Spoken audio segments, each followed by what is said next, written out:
This is Test Case Scenario with me, your host, Jason Baum.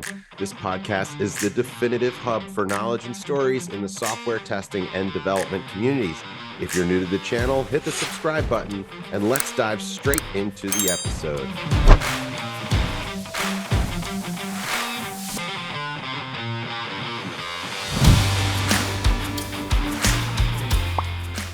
Hey everybody, welcome back to another episode of Test Case Scenario. I am your host, as always, Jason Baum, and with me are my co-hosts joining me on the panel, Marcus Merrell and Evelyn Coleman. Hey folks. Howdy. Nope. Awesome, welcome back. This is technically our second episode of season 2. Hooray, hooray for us. Season 2. What happened to season 1? That went by very, very fast, right? So that's pretty exciting. And today is Valentine's Day. So for those of you celebrating, happy Valentine's Day. For those of you not celebrating, happy celebrating not Valentine's Day. I know that people have mixed feelings about it. I choose to find the happiness and warmth of my child's love for drawing hearts on Valentine's Day. Kids love Valentine's Day, I've learned. I think kids love candy. I was just going to say, or chocolate. Chocolate. And that's why I love Valentine's Day. Hint, hint, if you know what to get me. So we thought it would be just advantageous to talk about love on Valentine's Day, but specifically for our show, we're going to call this one Testing Dating Apps. Talk nerdy to me. No, but seriously, we're going to talk about how do you test dating apps. And when thinking about it, gosh, it seems like you could go anywhere with this one. So I can't wait to see where we go with this topic. I guess I'll just throw out like the very first question. I don't know. First of all, who here has used a dating app? Because I've been married for 16 years and was dating before that, and we did not really use dating apps. So I personally have never used one.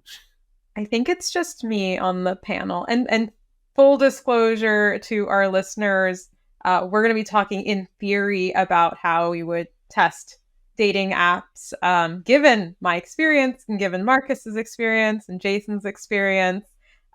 We very much invite you to write in, email, let us know, especially if you work at a dating app in QA or a developer. Let us know if we're right. I think it's going to be fun. You might cringe listening to us and go, that's absolutely backwards from how we would do it. But to be cringe is to be free. So we're going to go for it. And we hope that you write in with your corrections. Let us know if we're spot on. Yeah, it would be so much fun to have someone from a dating app come on a follow-up episode and point out all the things that we said that were incorrect, since none of us are dating app experts. But we can pretend to be for today's episode because we thought it would be fun. So I guess, Marcus, as a tester for however many years, I know you've thrown out bigger numbers in the 20s or maybe is more now. But where would you begin when testing a dating app? Besides like swipe left. But first thing I would do is make absolutely certain that my wife knew that I was testing a dating app for the benefit of the dating app itself. Otherwise, I would probably hear from a lawyer quickly. We're celebrating our 25th anniversary in April. So any experience, and anytime I look at, I don't even know what the dating apps are these days. Evelyn, when testing a dating app, where would you begin? I had some notes written down about this. I was hoping to hear Marcus, but the first thing that I wrote down was mock data ? Because what does dating app mock data look like for testing? Do you take a bunch of real profiles and scramble the names? Do you make up hundreds of dating profiles, and then could those actually be used to test anything in terms of like algorithms? I had just had that question. And then I wrote down refresh speed and GPS. I don't know if either of you know this, having not been in the dating app world, but a lot of these dating apps are now using kind of like geolocation.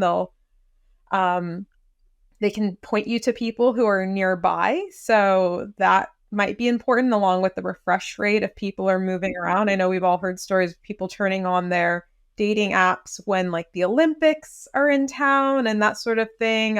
People in Austin like to turn Wow. theirs on when Formula One is in town. So I think GPS and refresh rate are high up there for me, as well as my note down here to get good mock data, probably some of the best mock data you would need in the testing industry. I want to ask you about the second one, geolocation. Would you be nervous about that? And I feel like that leads me to kind of my second question is, or not really question, but what I'd be curious about is testing for like security and safety. And it's like, how do you know that how do you block out bad actors or people who are trying to catfish, or like, where do you begin so that you could test for that? Can you test for that? I think you can test for, I think that some of the dating apps look for fake profiles. Like they'll use, just like any other kind of software, I'm assuming, looks for fake profiles, people that are using their apps incorrectly. I know sometimes people like to advertise on there. I've definitely I think I came across somebody here in Austin looking for guests for their podcast on a dating app last year. So things that are outside of policy, I think they must have algorithms that look for that sort of thing. And then in terms of personal safety, as a woman, I assume every person that I swipe and with is a bad actor, and that's the best way to go about personal safety when it comes to that. I know that's sad to say. But yeah, from an app safety perspective, I think the same way that you would do that for any other app. Marcus, how do you fish out those bad actors on any other app, and how would it change for dating apps, do you think? I think my hot take is that I would separate that aspect of the dating testing from the aspect of, I would separate the negative uses from the positive uses. I want a team of people focused on protecting that. And I want a team of people focused on how is the optimal use of this. That's my first instinct. And I'm not sure that was totally work, but I feel like it would be too much to ask one team or a small team or even one person to say, you have to be in charge of all of that at once. You have to keep this in mind, all of it at once. So I feel like in my mind, you have to bifurcate and go down both roads separately. At some point, you're going to want to sort of come back together, but like, at least in the beginning, I would want to keep those separate. Like I would think, okay, so bad actor, I'm going to look for profile similarities. I'm going to look for image similarities. I'm going to try to compare. Are there any situations where the image on a profile exactly matches the image on another profile? Can I do a Google search for that image and find out if it's some sort of stock photo? Like, it seems like there's a lot you could do around that. That's just sort of probably expensive, but fairly straightforward. And then I would probably, if I'm going to run a dating app, personally, I'm not the product manager. I'm not the owner of the company, but I would want to run one where you have as close to a verified user's program as possible. But if I work for a company that doesn't have that, then I'm going to have a whole other set of questions about how to make sure that works. I don't even know how that works at all. I have a follow-up question to that, Marcus, which is, and this is just my ignorance when it comes to certain aspects of testing. How do you differentiate between the type of testing that we're talking about, filtering misuse of an app, and moderators, right? Like who's QA and who's moderators, and is there a Venn diagram where some things fall into a gray area? That's a great question. I have a feeling that you can't. I don't think you can spare the QA people to work on real time data in production. It's just too much spread out of your mind share between what's going on in the test environment and what's going on at the website. I feel like I have a feeling, to your point of mock data earlier, like you're going to have most of your mock data is probably going to be based on, okay, let's assume everyone is good. And then you're going to have some system that goes through and sniffs out suspected profiles. And you might want to, plug something in with questionable attributes every once in a while to see if it filters it. But I don't know, man. It just seems like such a separate issue than how does this work when it's being used properly. Such a different mindset. I'd be curious to know how existing companies do that. It's a little bit different from normal security, like healthcare, insurance, financial, a little bit different, because you are unable, there is no way, it's impossible to guarantee 100% that this person's, not going to do something bad. You can't, I don't even know what the certainty could be, but I don't even think it could be more than about 90%. That's interesting. I feel like that's kind of leading me to another question. And somewhat of, and I have an answer to my own question if I could throw one out to kind of start. But like, what are some other unique challenges that dating apps have that some other apps don't? And one that I can think of right off the bat, in addition to security when it comes to like bad actors and catfishing, stuff like that, is user privacy. And, when it comes into play with functionality, because that's where I also went with geolocation. I'm just worried about the stuff I'm sharing regular apps my location with and other things from a profile standpoint. I would imagine that people are feeling even more, I don't know if they're tentative to share information with the dating app, because it's kind of the whole point, right? You want to make sure that you share about you. So what is that balance? And that's just one of the challenges. We could talk about that one, but then I would also love to kind of hear what your some ideas that you guys have of other challenges. I think it's going to be a very, very carefully written terms and services agreement, plus field level permissions to share something public or private. Like I might not care to show someone that I'm in Austin, but I'm definitely not going to show that I work for this company or that I have this profession, or reverse. I don't mind saying I'm a software engineer, but I'm not going to say I'm in Austin.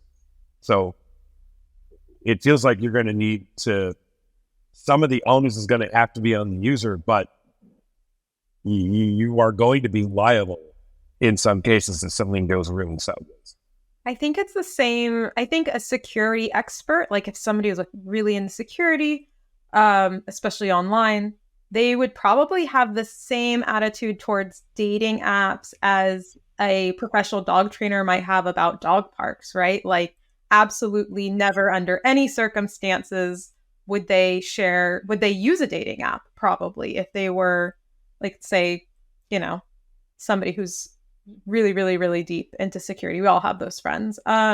Same way that a dog trainer might tell somebody to never, ever, ever go use a dog park. I think this is where everybody just has to kind of be somewhere on that spectrum between super safe and like everyone's somewhere on the risk ladder, and we all make our decisions. I'm not sure about the liability aspects of the app, especially if they're not requiring those questions to be answered or requiring truthful answers. I feel like they'd just be off the hook. I would love to know that. Well, I've got one question that just occurred to me. What do you think? So functionality, from a functionality standpoint between dating, what do you have with dating? You are creating a profile, you're putting attributes in it, you are putting a query out there into the world. Somebody else says, I'm, whatever, available. What does that remind you of? I just realized that sounds a lot like Uber. What are the similarities and overlaps between the matchmaking system with someone like Uber and the matchmaking system with something like a dating app? One is looking for hard data. I'm at this street corner, I need a car that's nearby. as opposed to I have 6 attributes I care about. I want someone with 4+ of those similar attributes who's also nearby. And with Uber, there's the added liability of you're going to get in someone's car. So I'm wondering, like, would if I were testing a dating app, would I look towards, some testing papers? Where Uber's done a lot around testing, and they publish a lot of information. Would that be interesting, or would it lead you down the wrong path? Like, I don't think actually it would know. be the other way around. Not that this is a chicken or an egg problem, but I was going to say, I think that Uber and these other types of matchmaking services probably look to the dating app world to figure out their security. When you asked, what does this remind you of?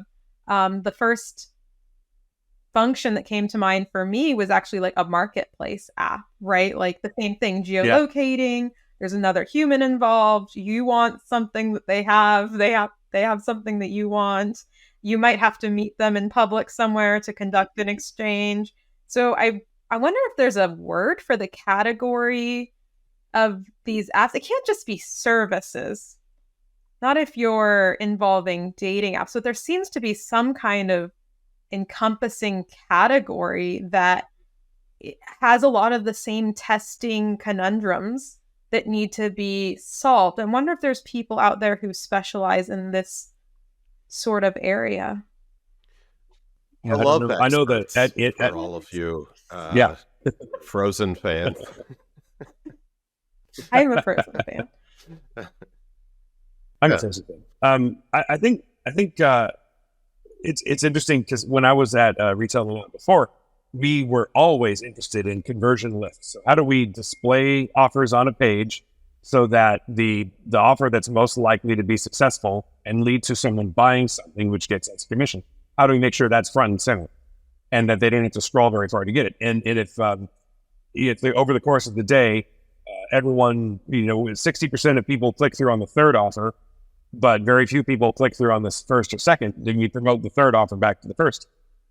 In a sense, it is matchmaking. In a sense, you're looking at how am I going to be able to test for lift? And that's one of the questions is, how do you improve the matchmaking algorithm? How do you even test the matchmaking algorithm?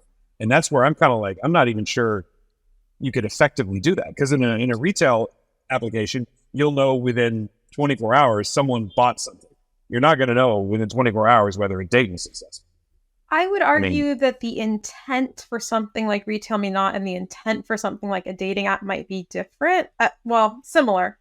But in a dating app, you're not necessarily trying to get users to find a match. I think the intent is to upsell them to a professional level service or like an enterprise level service. And that's the conversion that you want rather than matchmaking. So the algorithm needs to be in tune, not with bringing you the best matches, but with whatever gets you to pay for the premium versus with something like a coupon service.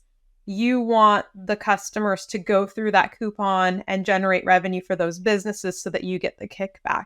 So I think there's a slight difference in intent or what success looks like, right? Like, what are we testing for here? So then my question is, if I'm working on testing a dating app, am I testing for that piece, or am I testing for the, like, because a user, going back to my repeated off-fees theory, nobody wants to use your damn software. Nobody wants to upload a profile. Nobody wants to swipe on a whole bunch of stuff. People want to just go on a date. They want to meet someone. Your software is getting in the way of them meeting someone. If I'm a tester, I would much rather work on that part of it, that matchmaking and making sure that people are having a good time on the site. And I'm going to assume, maybe naively, that if that happens, then they'll naturally upgrade to it, as opposed to using all the cynical data points that I could possibly use to look at whether or not tiny little A/B tests create. I have so many questions listening to Marcus is a romantic. He is. This is the love episode. This is lovely. Maybe he's. And here I am being cynical, like convert to enterprise. Yeah. Well, okay. So that's my question. First of all, what is enterprise in a dating app? What are the enterprise features of a dating app? Who needs not enterprise? Premium. Yeah, I don't know what. We're Will getting a match you different with type of real software. people? Like I don't understand what the Well, I think they give you more. Don't they give you like More more? likes, Like more e- messages, yeah. more features. I see. There's Okay. some dating apps that if you're over a certain age, you get limited on how many likes you get unless you pay premium. So Wow. they have these things kind of down pat. But yeah, you do have other additional features. All right. Oh, one thing that's really important to test here, Marcus, that I would add to your list, maybe top 3 priorities, is the messaging system, right? Like, yeah, you match, Yeah, absolutely. but we got to make sure that this person that you can talk. And now they're doing audio, like you can call the person from the app. Oh, Time out. Because that's a great point. But while you guys were talking and you were bringing up some amazing things, getting really deep, I just asked, I thought of a really fun game that we could play. And then I asked ChatGPT to create it. And while you guys were talking, ChatGPT created our other panelist, our 4th panelist, ChatGPT, created the game. And I was hoping we could play it because to the earlier point of the difference between a dating app and Uber, I thought it would be fun to play, is it a dating app or is it Uber? And go through some features with you all and see if we could identify them. And then I feel like we'll really understand the features, the features that we probably would want to test and talk about it, because honestly, I kind of like that as steering this. How do you feel about that? Do you want to play, is it a dating app or is it Uber? I'm going to kick y'all's butts. All right, well, is it going to be both? Some of the answers going to be both. Some of the answers can be both. Okay, ready? Some are easy, some are hard, and we'll go quick. All right, feature 1, swipe right to accept. Dating app. Dating. Yeah, that's dating. Yeah. In-app chatting. Both. Both. Evelyn? It's both. Both, yes. Location-based services. Kind of covered that one, yeah. Obviously, both. Profile picture. Both. Listen. I guess I have one of those. Both. Match with nearby users. Both. Sort of. Yeah, I guess so. I guess both. That one is dating because nearby user, you're not matching with other Uber customers. You're matching with the driver. Oh, right. Yeah. Okay. Gotcha on that one. Yeah. Schedule for later. Yeah. Uber. That'd be interesting though. Like, I'll date you in like 3 weeks from now. Instant cancellation. Both. I hope both. That was a good one. Custom preference settings. Both.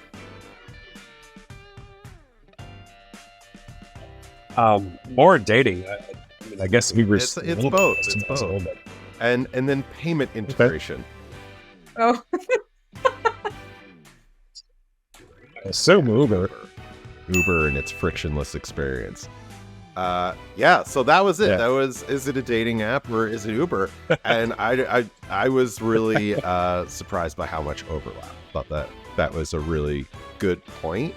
And there are a lot of features that we just kind of ran through, including messaging, that really, I mean, that kind of gives it all, right? Of what needs to be tested in some cases. That's kind of different, I feel like. But that brings up a really good point, that last one about payment, right? Add that to your top 3. I've added a million features to Marcus's top 3 at this point, so there's more than 3 up there. But payment, right? Like, you're going through all this work to create a dating app, to bring people together. I know that you're doing it just to make other people happy, but at the end of the day, that shopping cart's gotta work. That conversion to premium, I think it's way up there in terms of like functional testing. That's got to work. Mm-hmm. Yeah, I know that there's some poor tester out there who's like, I don't care if the payment processing isn't working. People can't date each other. You have to be really careful at these companies where they, like, what testing department they put their different QA folks on. Maybe there's a personality quiz, like who wants to work in the love and romance and matchmaking section and who wants to work on payments and terms. I'm just picturing Cupid as a Silicon Valley founder, like like a stereotypical Silicon Valley founders, cigar walking in there and like, like, I don't care how many times you got to do it, just get it right. We're staying up till midnight. People got to find their love. Ooh, what about, is there any special attention to be paid? I guess it wouldn't really matter. I can't see a way that this would matter, but Marcus, correct me. If you're using the app on Android and somebody else is using the app on iPhone, like, is there special consideration to be made for those two things to communicate just as well? Because you wouldn't want to have that get in the way of love or payment. Absolutely. I mean, in theory, it should be fine because it's all going to be based on an API. But, if the app developers are on different continents or different states or cities, or even different, like there's no way you would get by without having to test some of that cross-platform stuff. Question. I've got a naive question. Do you ever do this on the web?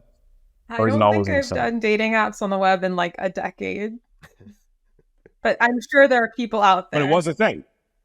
There was. I think in the past, swiping was, not the first iteration of this, right? We used to have to rate people 1 through 5 and sleuth through profiles.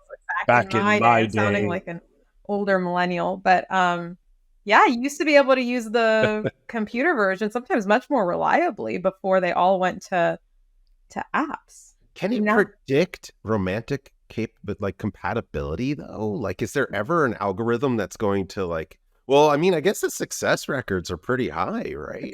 We don't want the success records to be high. You want people to come back and continue using the app. So that's the question is, Netflix did their competition 20 years ago. Anyone who can improve our recommendation algorithm gets $1 million. But if you improve a dating app's algorithm too much, you get customer churn. Yeah. All right. What's the strangest bug that you think you could find in a dating app? The ones that you don't know if they're bugs. I think dating apps are very unique. Let's say you go to somebody's profile and all 5 pictures are the exact same picture. Is it a bug, or did they upload the same picture 5 times? Right? Like there's that TikTok or video of the woman, she's like putting the different shapes through the little shape scrambler, the little children's toy, and she's pretending to be like an end user, and the star is supposed to go through the star hole and the square is supposed to go through the square hole, but the user puts them all through like the circle hole because they all fit.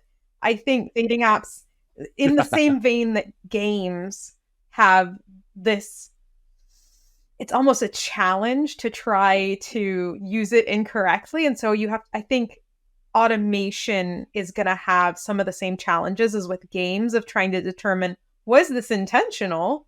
Was this a bug? And if it was intentional, should we allow it? Right? Lots of questions there. I have more questions. Fun fact for tester nerds out there, the guy who invented Appian with Jason Huggins, his name is Dan Quayar. He invented Appian while working on a dating app because he needed the code to make sure it could do cross-platform testing between Android, iOS, and web seamlessly with the same code. So Appian was born out of a dating app.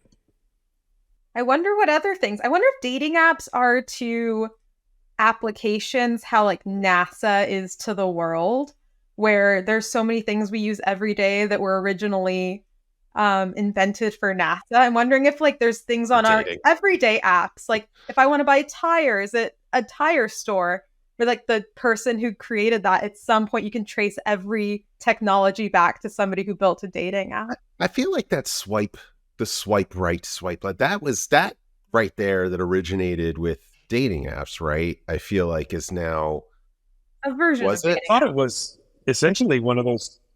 Yeah, like didn't Facebook essentially start as this kind of whatever app that would essentially people evaluate for for matches, and it evolved into what Facebook is. I think that's Well, it wasn't I'm not sure he a invented swipe. that. Like, that's kind of same.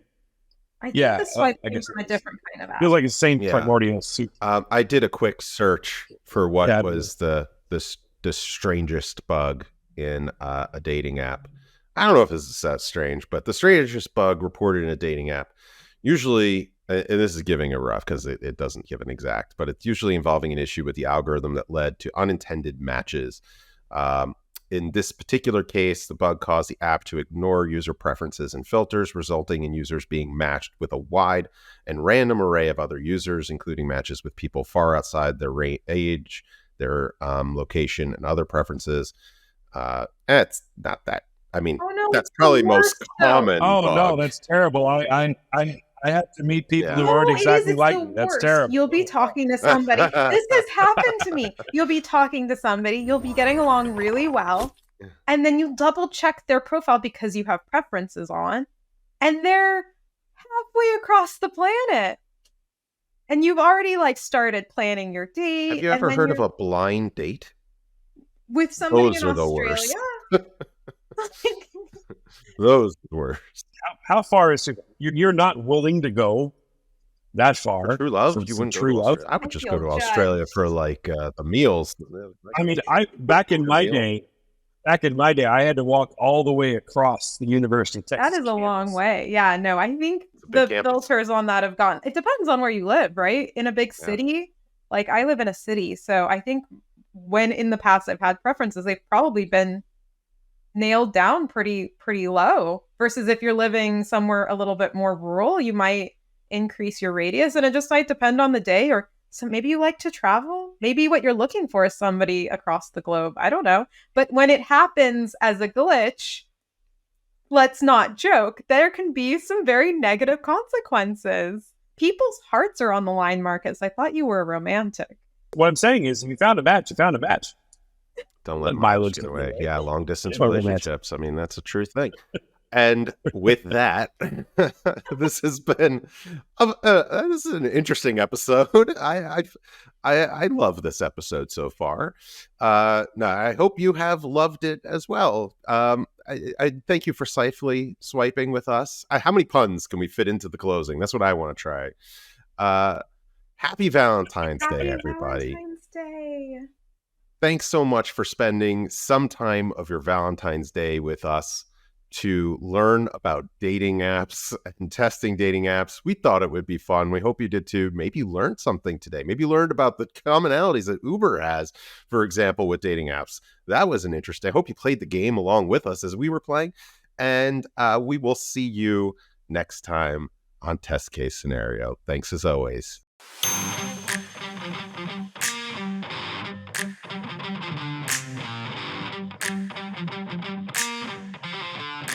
Thank you for joining us on Test Case Scenario. Share your thoughts in the comments. We'll make sure to respond to each and every single one. Don't forget to subscribe and hit that notification bell to keep in touch. If you missed our last episode, it's popping up on your screen right now. Go, click it. Until next time on Test Case Scenario.